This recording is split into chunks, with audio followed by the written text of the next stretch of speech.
வினோத வாய்ஸ் நேயர்களுக்கு வணக்கம். நான் உங்கள் கிருஷ்ணவேல்.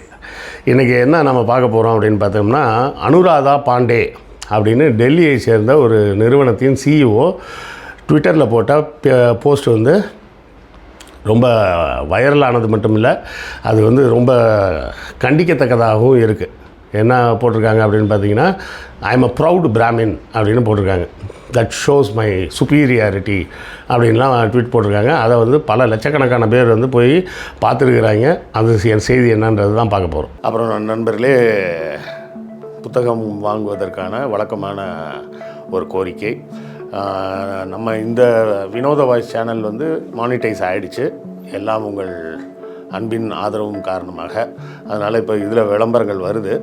ஆனாலும் இந்த விளம்பரங்களின் மூலம் வரக்கூடிய வருமானம் வந்து நம்ம கேஆர்வி சேனலில் வந்த அளவுக்குலாம் ஒன்றும் வராது.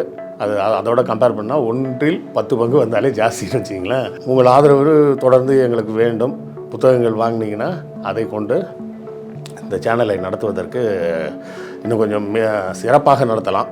செய்திகளையும் இன்னும் அழகாக சேகரித்து கொடுக்கலாம். ஸோ இல்லை சார், பணம்லாம் கேட்காதீங்க சார். நம்ம பணம்லாம் கேட்குறது கிடையாது. நம்ம கேட்குறது என்ன கேட்போம், புத்தகங்கள் வாங்கி அதன் மூலமாக வருவாயை வைத்து நடத்துகிறோன்னு தான் சொல்கிறோம். இல்லை சார், புக்கெல்லாம் வாங்குறதுக்கெல்லாம் இப்போதைக்கு முடியாது சார், படிக்கிறதுக்கே எனக்கு நேரம் இல்லை சார் அப்படி இப்படின்னு நிறைய பேர் சொல்லலாம். வெளிநாடு வாழ் மக்கள் வந்து நீங்கள் புத்தகங்கள் வாங்கணும்னா முடிஞ்ச நேரம் வாங்கினாலும் வாங்குங்க. இல்லை வேண்டாம் அப்படின்னா அமேசான்லேருந்து கிண்டில் வெர்ஷனே நீங்கள் எடுத்து படிச்சுக்கலாம். பாபர் நாமா வர உள்ள எல்லா புத்தகங்களும் அமேசான் கிண்டிலில் கூட இருக்குது. இது எல்லாம் எதுவுமே முடியாதுன்னா கூட இந்த வீடியோக்களை ஷேர் பண்ணுங்கள். ஷேர் பண்ணாலே அதுவும் ஒரு வகையால் ஆதரவு தான். லைக் போடுங்க, கமெண்ட் போடுங்க, எல்லாமே ஆதரவு தான். ஸோ ஏதாவது ஒரு வகையில் எங்கள் சேனலுக்கு தொடர்ந்து உங்கள் ஆதரவை கொடுத்து கொண்டே இருங்க. இந்த அனுராதா பாண்டே அப்படின்றவங்க யார் அப்படின்னு பார்த்தீங்கன்னா, டெல்லியில் ஒரு கண்டென்ட் மேனேஜ்மெண்ட் கம்பெனி, இல்லை கண்டென்ட் மார்க்கெட்டிங் கம்பெனி அப்படின்னு ஒரு வச்சு நடத்துகிறாங்க. அதோட சிஇஓ. அவங்களோட புகைப்படம் தான் நீங்கள் முகப்பில் பார்த்தது. அந்த அம்மா என்ன பண்ணியிருக்கு, போஸ்ட்டில் வந்து எக்ஸ் தளத்தில் போயிட்டு பிராமினிக்கல் ப்ரைடு, நாங்கள்லாம் வந்து பிறவிலே அறிவாளிங்க, நாங்கள்லாம் எவ்வளோ பெரிய தில்லாலங்கடி தெரியுமா அப்படின்லாம் போட்டிருக்காங்க. இது போட்டது எப்போனா 22ஆம் போட்டிருக்காங்க. அதோடு விடாமல் மறுபடியும் வெள்ளிக்கிழமை சனிக்கிழமையும் மறுபடியும் போஸ்ட் போட்டிருக்காங்க. நாங்கள்லாம் வந்து கடுமையாக உழைப்பவர்கள், நாங்கள் தான் வரி கட்டுறோம், எங்கள் வரியை வச்சு தான் நீங்கள் நாட்டையே நடத்துகிறீங்க, நாங்கள் பதிலுக்கு வந்து ரிசர்வேஷனோ எந்த சலுகையும் அரசாங்கத்திட்ட எதிர்பார்ப்பதும் இல்லை, எங்களுக்கு கிடைப்பதும் இல்லை, நாங்கள் உழைப்பால் உயர்ந்தவர்கள், இப்போ அறிவால் எப்போதுமே சிறந்தவர்கள், அப்படி இப்படின்லாம் போட்டு மறுபடியும் ஒரு போஸ்ட்டை போட்டிருக்கு. அதை ஒரு சிலர் கண்டிச்சிருக்கிறாங்கன்றதை இருக்கட்டும். அடுத்தால என்ன போட்டிருக்காங்கன்னா, இந்த சோஷியல் ஜஸ்டிஸ், சமூக நீதி பேசுபவர்கள் எல்லாரும் சேர்ந்து பிராமின்ஸை வந்து ஒரு குற்ற உணர்ச்சிக்கு ஆளாக்கிட்டாங்க. என்னவோ நம்ம தான் வந்து இங்கே எல்லாத்தையும் தடுக்கிறோன்ற மாதிரி ஒரு குற்ற உணர்ச்சிக்கு நம்மளை ஆளாக்கிட்டாங்க அப்படின்னு பேசியிருக்கிறாங்க. சரி, இதை வந்து பாராட்டி நிறைய பேர் போட்டிருக்காங்கன்றது ஒரு கேவலமான ஒரு செய்தி. சாரி, மன்னிக்கணும், பாண்டேன்னு சொல்லிட்டான்னு நினைக்கிறேன். திவாரி, அவங்க பேர் அனுராதா திவாரி, மாற்றி சொல்லிட்டேன்னு நினைக்கிறேன், மன்னிக்கணும். சரியா? இப்போ இது வந்து உண்மையா அப்படின்னு பார்த்தா, இது எப்போதும் காலமாக இவர்கள் செய்து வரும் அயோக்கியத்தனம். இப்போ பேசுனாங்களே, நாங்கள் வந்து எல்லா காசையும் நாங்கள் தான் கொடுக்குறோம் அப்படின்னு. உங்களுக்கு சலுகையே வரலையா? நாங்கள் இன்னும் 75 ஆண்டாகியும் இன்னும் மண்டல் கமிஷன்லேருந்து அந்த இடஒதுக்கீடுக்கு இன்னும் போராடிட்டு தான் இருக்கிறோம். எங்களுக்கு வந்து சேரலை.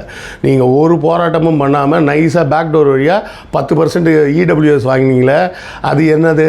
அதுக்கு பேர் பிச்சையா? எப்படி? அதுக்கு பேர் இடஒதுக்கீடு இல்லையா?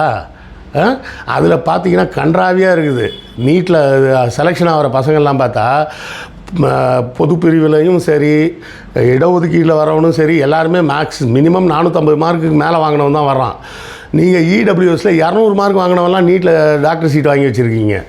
இந்த பார்ப்பனர்களின் அட்டகாசம் இன்றைக்கும் தொடர்ந்துக்கிட்டு தான் இருக்குது. அப்படிங்கிறத தான் நம்ம கவனிக்கணுமே தவிர, இது மாதிரி மடை மாற்றும் பதிவுகளை இவர்கள் எப்போதும் செஞ்சுக்கிட்டு இருக்கிறது ஒரு வேலையாகவே வச்சுக்கிட்டு இருக்கிறாங்க. இங்கே நம்ம ரங்கராஜ் பாண்டே போன்றவர்கள் இப்படி இந்தியா முழுக்க இதை ஒரு வேலையாக தான் செஞ்சுக்கிட்டு இருக்கிறாங்க. நாங்கள் பார்ப்பனர்கள், பிறப்பால் உயர்ந்தவர்கள் பார்ப்பனர்கள், பிறப்பால் உயர்ந்தவர்கள் எல்லாம் பார்ப்பனர்கள்.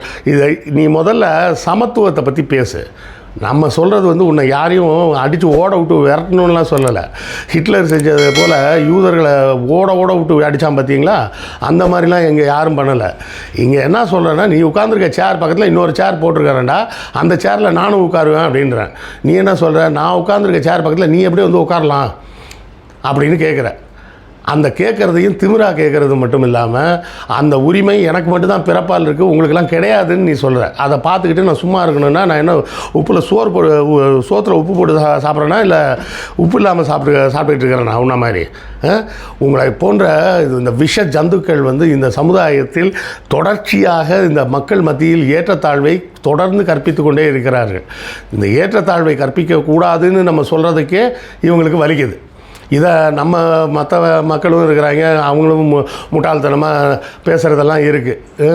நான் பாருங்கள், அன்றைக்கி ஒரு பையன் வந்து எதுலையோ ஒரு இதில் பேசும்போது, நீயா நானாவோ எதுலையோ பேசும்போது சொல்கிறான், சார் நான் வந்து 300 ரூபா ஃபீஸ் கட்டுறேன் சார், என் ஃப்ரெண்டு அவன் 3000 ரூபா ஃபீஸ் கட்டுறான் சார் அப்படின்னு. டேய், அவன் 3000 ரூபா ஃபீஸ் கட்டுறான்னா அவங்க அப்பா ஜட்ஜு, அவங்க தாத்தாவும் ஜட்ஜு, அவங்க தாத்தாவோட அப்பா போலீஸ் ஐஜி. நீ யார், உங்கள் அப்பா யார், உங்கள் தாத்தா யார், உங்கள் தாத்தாவோட அப்பா எல்லாம் என்ன படித்தாங்க? உனக்கு தலைமுறையில் யாருமே படிக்கலைன்றதுனால உனக்கு சலுகை கொடுத்து உன்னை படிக்க சொல்கிறாங்க. இது எப்படின்னா, நம்ம கையெடுத்து நம்ம கண்ணை குத்த வைக்கிறது. ஒரு பிற்படுத்தப்பட்ட மாணவரே வந்து நான் 300 ரூபா தான் கட்டுறான், அவன் 3000 ரூபா கட்டுறான், எனக்கு மனசு கஷ்டமாக இருக்குது, இது எங்கே சமத்துவம் இருக்குதுன்னு பேசிகிட்டு இருக்கான். அங்கே சமத்துவம் இல்லை ராஜா, நல்ல யோசி. அவங்க தாத்தா காலத்துலேருந்து, அவங்க தாத்தாவோட தாத்தா காலத்துலேருந்தே அவங்கெல்லாம் அரசு பணியில் உயர் அதிகாரிகள். உங்கள் குடும்பத்தில் யார்? நீயே இன்னும் அதிகாரத்துக்கு வரல, உங்கள் அப்பா வரல, உங்கள் தாத்தா வரல, உங்கள் தாத்தாவோட தாத்தா வரல, உங்கள் பாட்டி படிக்கலை. அவங்க பாட்டிலாம் அந்த காலத்துலேயே பிஏ படிச்சிட்டாங்க. நம்ம பாட்டிலாம் வயலில் களை பிடிங்கிட்டு இருந்தாங்க. புரியுதா?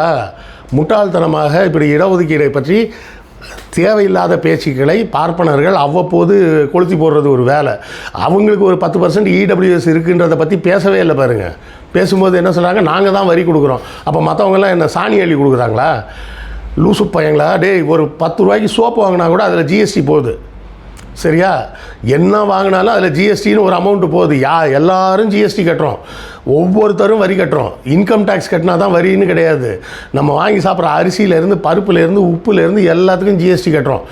நம்ம ஒவ்வொரு வேளை சாப்பிடும்போதும் நம்ம பணம் வந்து ஒன்றிய அரசாங்கத்துக்கு போயிடுது. அப்படி பார்க்க போனால் பார்ப்பனர்களோட பெரும்பான்மையான மக்கள் நம்ம தான். அப்போ நம்ம தான் நிறைய செலவு பண்ணுறோம், நம்ம தான் நிறைய வரி கொடுக்குறோம். புரியுதுங்களா? முட்டாள்தனமாக அவர்கள் பேசுவது போல், ஆமாம் அவங்கெல்லாம் பணக்காரங்க, அவங்கெல்லாம் வரி கட்டுறாங்கன்னு. வரி என்பது இன்கம் டேக்ஸ் மட்டும் கிடையாது. நீ வாங்குகிற சோப்புலேருந்து, பேஸ்ட்லேருந்து, ப்ரஷ்லேருந்து, உப்புலேருந்து எல்லாத்துலேயும் வரி இருக்குது. நாம் தான் நிறைய வரி கட்டுறோமே தவிர பார்ப்பனர்கள் எண்ணிக்கையில் கம்மி, அவங்க கம்மியாக தான் வரி கட்டுறாங்க. அது மட்டும் இல்லாமல் 10% இடஒதுக்கீடுன்னு மொத்தமாக அள்ளிட்டு போயிட்டாங்க.